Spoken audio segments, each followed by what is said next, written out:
Santri ini yang hari ini tenangnya luar biasa, provokasinya sudah luar biasa. Kenapa? Karena santri tidak kepaten obor. Makanya peristiwa itu diperingati sampai hari ini. Orang Jogja kalau bulan Syuro selalu memperingati dengan keliling benteng 7 kali dan tidak ngomong bisu. Kenapa? Itu bulan Asyura, bulan duka. Ojo kokean cangkem. Di Solo keliling benteng mengarak kerbo. Nanti taek kerbonya diusap-usapkan ke seluruh tubuh. Maksudnya apa? Ini bulan Asyura, jangan banyak bersolek, jangan banyak dandan. Loh inilah. Makanya kalau udah hati-hati. Makanya pancingan sekarang luar biasa ekstrim. Karena santri. Nah dari peristiwa itu akhirnya santri kenapa diingatkan? Dari peristiwa itu yang selamat cuma satu.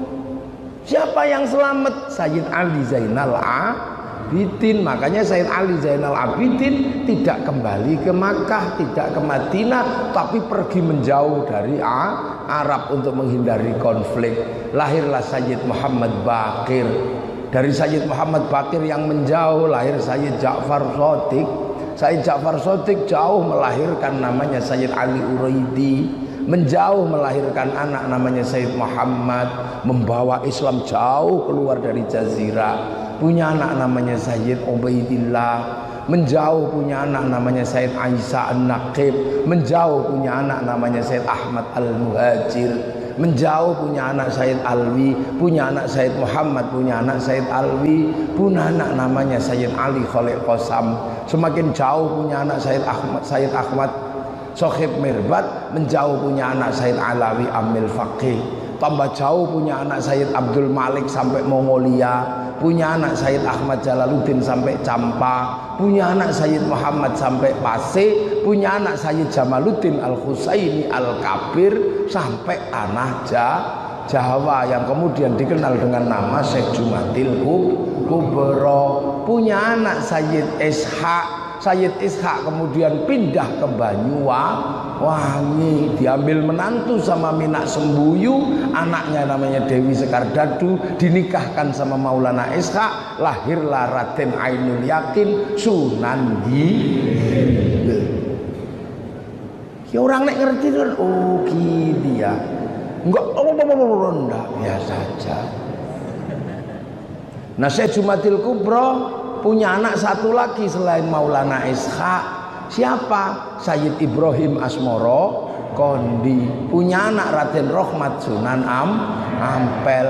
Mbah Ampel punya anak namanya Makhdum Ibrahim Sunan Bonang. Karena tidak menikah, ilmunya diwariskan pada muridnya namanya Sunan Kalijaga. Sunan Kalijaga punya murid namanya Mbah Cokrojoyo Sunan Geseng. Punya murid namanya Mbah Abdul Halim Pangeran Benowo. Punya murid namanya Mbah Abdul Rahman Sambu. Punya murid namanya Kiai Jabbar. Kiai Jabbar punya murid Kiai Sufyan. Punya murid Kiai Abdul Halim. Punya murid Kiai Abdul Wahid. Punya murid Kiai Khairon atau Mbah Gareng. Punya murid Mbah Asy'ari. Punya anak Kiai Hasyim Asy'ari, pendiri Jam'iyah Nahdlatul Ulama.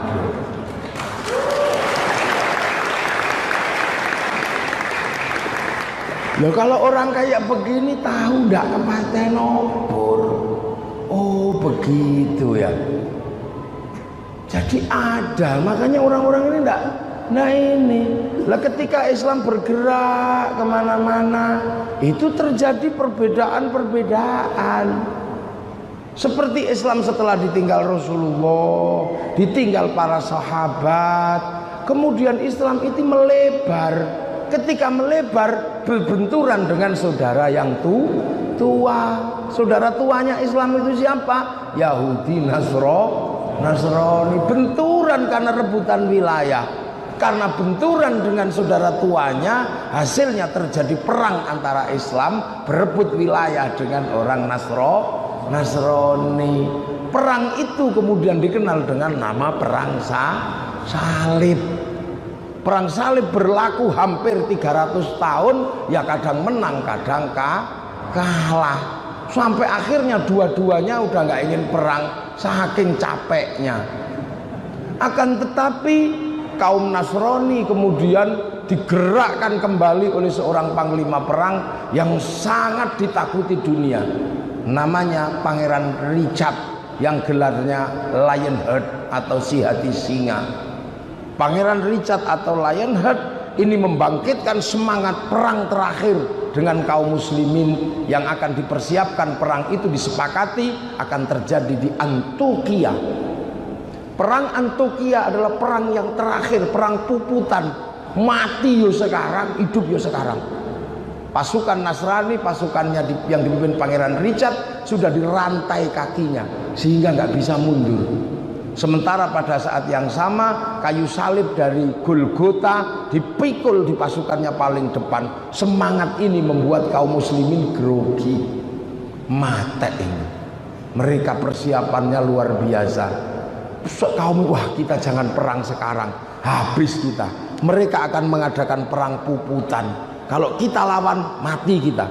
Karena Pangeran Richard adalah panglima perang yang belum pernah kalah. Dalam situasi seperti itu, tumpuan kaum muslimin tinggal satu. Siapa? Sayyid Salahuddin Al-Ayyubi. Sayyid Salahuddin Al-Ayyubi ahli strategi, tapi beliau juga khawatir dengan mental pasukannya yang mulai runtuh. Akhirnya Sayyid Salahuddin Al-Ayyubi gimana caranya membangkitkan semangat kembali kaum muslimin. Akhirnya Sayyid Salahuddin Al-Ayyubi punya strategi. Apa strateginya? Membangkitkan semangat kaum muslimin dengan mengingatkan kembali sejarah Rasulullah, bahwa Rasulullah juga pernah perang menang, pernah kalah. Jadi kalau kalah dan menang dalam perang adalah hal biasa. Badar 300 orang mengalahkan 7.000 orang, tapi Uhud lebih kuat, bisa kalah. Jadi perang itu bisa kalah. Bahkan di perang Khandaq Rasulullah pernah menaruh batu di dalam jubahnya untuk mengganjal karena lapar. Ini semua pernah terjadi. Maka Sayyid Salahuddin Al-Ayyubi punya strategi. Orang diminta berlomba-lomba, mari kita susun kembali Maulid Rasulullah Muhammad Sallallahu Alaihi Wasallam, dilombakan. Hasilnya adalah ada dua pemenang yang kemudian dirangkum dalam Barjinji dan Tibai, yang kita dikenal dengan tibaan dan berjanjen.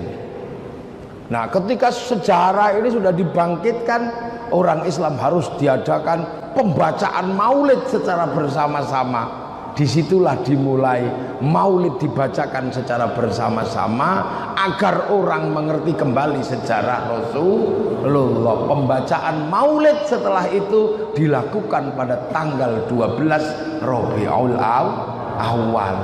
Akhirnya kaum muslimin ingat kembali, oh iya ternyata Rasulullah juga perang besar dan sangat berat. Setelah orang kemudian tahu sejarah Rasulullah, kaum muslimin diajarkan gimana caranya biar tidak takut mati. Karena biar tidak takut mati, diajak ziarah ke makam para syuhada, ziarah kubur. Biar hatinya tenang kepada persiapan perang dan mantap di hadapan Allah, maka diajarkanlah zikir-zikir tarekat.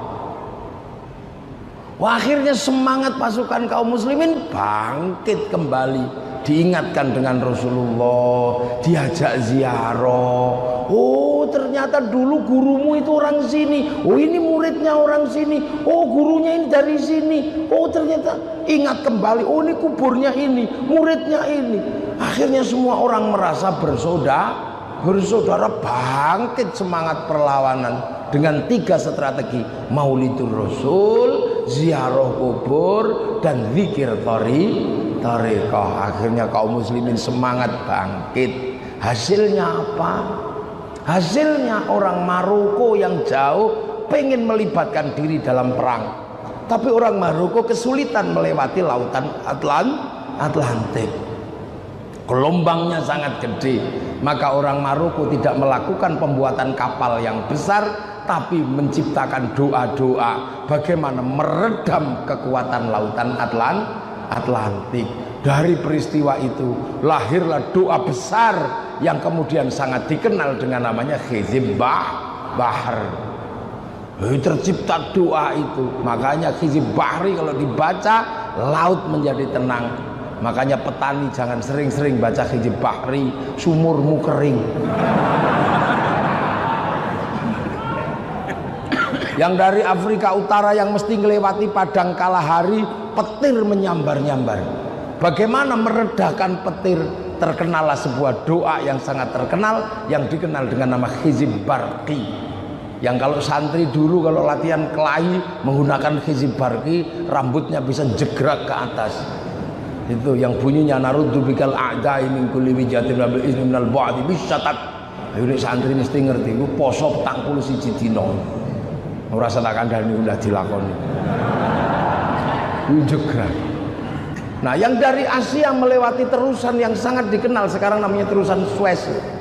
Itu kalau nggak hati-hati dipanah dari samping, tembak meriam dari samping, maka terciptalah sebuah doa namanya Hizib Latif. Orang nggak lihat. Nah, kalau berkecamuk perang, akhirnya muncul doa yang sangat terkenal namanya Hizib Nasor. Makanya kalau nggak ada perang jangan banyak-banyak baca itu, istrimu ribut nanti. Nah, di antara kekecamuk perang nanti kita sudah nggak jelas siapa yang kalah siapa yang menang, kita sudah putus asa, kembalikan kepada Allah, wasilah lewat Rasulullah. Terkenallah sebuah doa yang dikenal dengan nama sholawat nariyah.